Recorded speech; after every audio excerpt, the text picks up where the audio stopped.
तो चलिए अब आगे बढ़ेंगे और बात उत्तर प्रदेश के बहराइच की करेंगे, क्योंकि लगातार बहराइच में आदमखोर भेड़िया अपना शिकार जो है वो ढूंढने के लिए तत्परता से आगे बढ़ रहा है। लेकिन बड़ी खबर यह है कि बहराइच में एक और आदमखोर भेड़िया पकड़ा गया है, यानी कि कुल मिलाकर अब तक 4 भेड़ियों को वन विभाग पकड़ चुका है।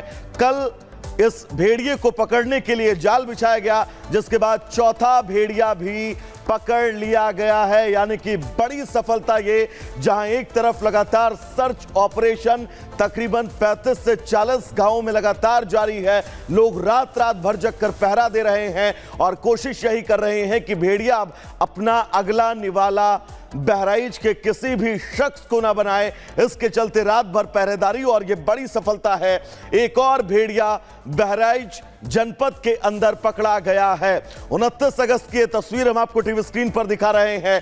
भागता हुआ भेड़िया आपको नजर आएगा और इन तमाम भेड़ियों को लेकर लगातार वन विभाग की एक बड़ी टीम, कुल मिलाकर यह कहा जाए कि जिला प्रशासन की पूरी बड़ी मशीनरी इस वक्त बहराइच जनपद के इन तमाम गांवों में जूझ रही है, तो शायद गलत नहीं होगा। एक और भेड़िया पकड़ा गया है।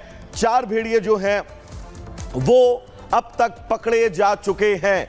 ये बड़ी खबर और बड़ी तस्वीर हम आपको दिखा रहे हैं, लेकिन आप समझिए 9 लोगों की मौत हो चुकी है।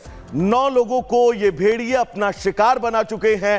पूरी मशीनरी इस वक्त बहराइच के इन 35 से 40 गांव में प्रशासन ने झोंक रखी है। और ये 4 तस्वीरें, पिंजड़े में कैद भेड़िया आपको नजर आ रहा है, जिसको कल ही पकड़ा गया है। मजबूत जाल इस वक्त बहराइच के इन तमाम गांवों के इर्द गिर्द तैयार कर लिए गए हैं। प्रशासन पूरे एक्शन मोड में है, जैसा कि हम आपको बता भी रहे हैं कि पूरी मशीनरी इस वक्त बहराइच में झोंक दी गई है। गांवों में दहशत है, लोग शाम होते ही अपने घरों के अंदर कैद हो जाते हैं। कुछ पुरुष गांव के ऐसे हैं जो रात भर गांव के अंदर पहरा देते हुए नजर आ रहे हैं। यानी कि इस आदमखोर भेड़िए की दहशत कितनी ज्यादा है, इनकी संख्या कितनी है, इसको लेकर स्पष्टीकरण नहीं है। लेकिन सबसे अहम यह है कि ऑपरेशन भेड़िया लगातार जारी है। कोशिश शासन प्रशासन की यही है कि इस भेड़िए को पकड़ा जाए और इन सभी भेड़ियों को पकड़कर बहराइच के लोग जो परेशान हैं उनको परेशानी से बाहर निकाला जाए। तो चलिए दर्शकों, अब गुड मॉर्निंग भारत में आगे बढ़ेंगे और बात करेंगे अमित शाह और राज्यपाल पश्चिम बंगाल की उनकी मुलाकात को लेकर, क्योंकि हलचल बहुत तेज है। वो इस वक्त दिल्ली में ही मौजूद है। कोलकाता डॉक्टर बेटी से दरिंदगी का ये पूरा मामला, पूरे देश में हमने गुस्सा देखा, पूरे देश में उन तमाम युवाओं को हमने सड़कों पर आवाज उठाते भी देखा इस बेटी के लिए। और अब आज दिल्ली में अमित शाह से मुलाकात कर सकते हैं पश्चिम बंगाल के राज्यपाल। ये बड़ी खबर आपको बता दें, बड़ी तस्वीर होगी जब गृहमंत्री और राज्यपाल की मुलाकात होगी, क्योंकि पश्चिम बंगाल के अंदर जो स्थितियां हैं उन स्थितियों से गृहमंत्री को आज राज्यपाल अवगत भी करवा सकते हैं। ये बड़ी खबर है। अमित शाह और राज्यपाल की आज मुलाकात हो रही है। इस मुलाकात पर हमारी नजरें बनी रहेंगी। यानी कि कुल मिलाकर अब यह कहा जा सकता है कि पश्चिम बंगाल के राज्यपाल गृहमंत्री से मुलाकात अगर करते हैं तो यह बहुत बड़ी बात है।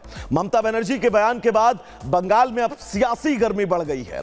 इसी बीच राज्यपाल आनंद बोस आज गृहमंत्री से मुलाकात करेंगे और प्रदेश की स्थिति पर अपनी रिपोर्ट सौंपने वाले हैं। सबसे पहले आपको इस पूरी खबर पर विस्तार से डिटेल्स बताते हैं।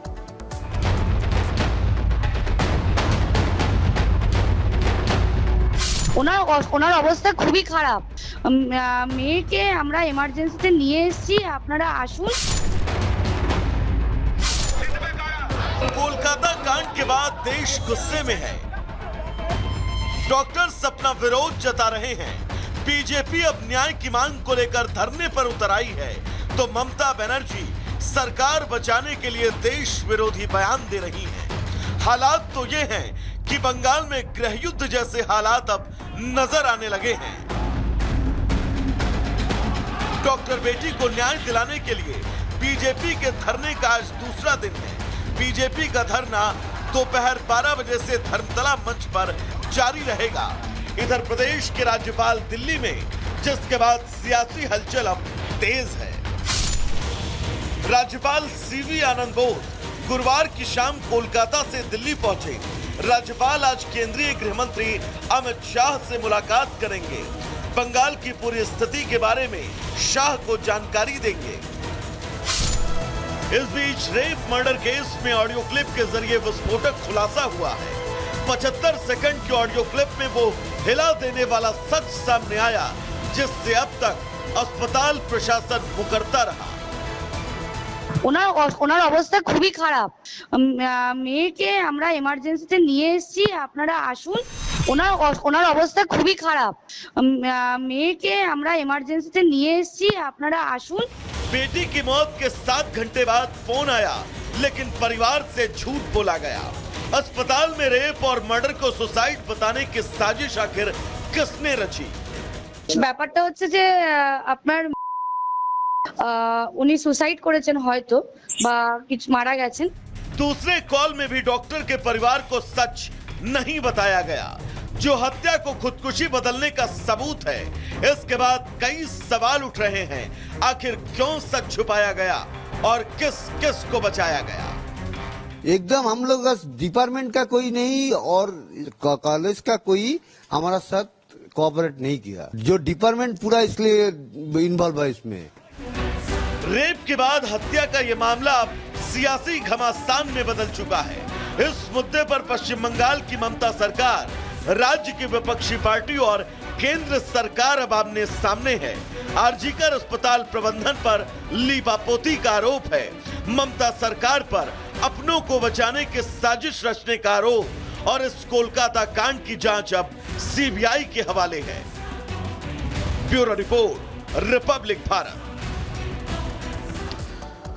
तो ये वो सवाल हैं जो आज पश्चिम बंगाल ममता बनर्जी से पूछ रहा है और इन सवालों के बीच इस वक्त 2 अटकलें सबसे ज्यादा हैं। क्या पश्चिम बंगाल अब बांग्लादेश बनने की दिशा में आगे बढ़ रहा है या फिर पश्चिम बंगाल में राष्ट्रपति शासन लगने वाला है, और ये हम कह क्यों रहे हैं, इस रिपोर्ट के जरिए हम आपको समझाते हैं।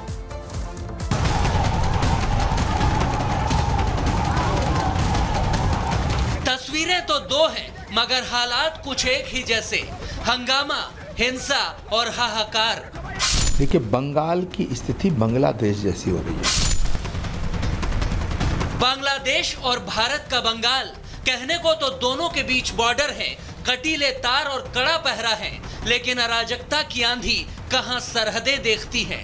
हवाओं में जब हिंसा की बू आने लगती है तो वो सब कुछ बर्बाद कर देती है।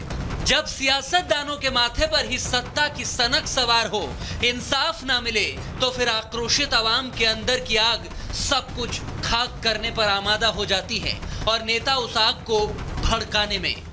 বাংলায় যদি আগুন লাগান, আসামও থেমে থাকবে না, নর্থ ইস্টও থেমে থাকবে না, উত্তরপ্রদেশও থেমে থাকবে না, বিহারও থেমে থাকবে না, ঝাড়খণ্ড থেমে থাকবে না, উড়িষ্যাও থেমে থাকবে না, আর দিল্লিও থেমে থাকবে না।